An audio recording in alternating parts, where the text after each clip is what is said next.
This is a basic mechanical time clock, and here's how it works. This right here tells you what the time of day is. And right now it is approximately 8:30 a.m. This will point to that time.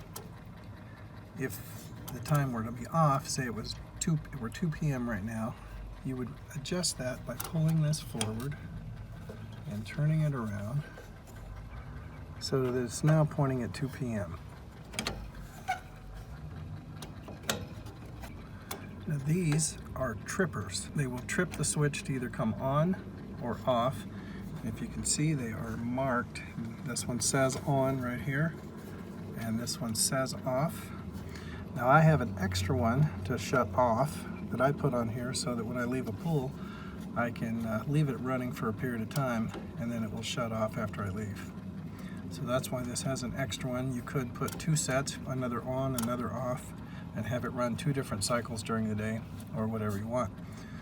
That's how that will work, and it will physically, when these come around, as this dial comes around, they will physically move this switch to turn it off and on. If you need to change the time on those, you simply loosen the screw and you just slide it around, put it around where you want, slide it, and then tighten it back into place.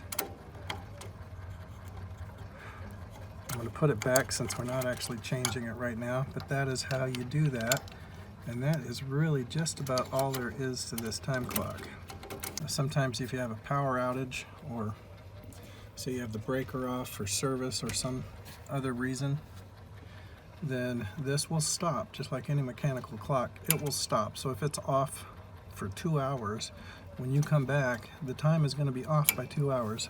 So then everything that's set is going to be off by 2 hours. So in that case, you would just turn that, pull it out towards you, turn it to where you need it to be, and that will reset your time of day, and everything should be back as it should be.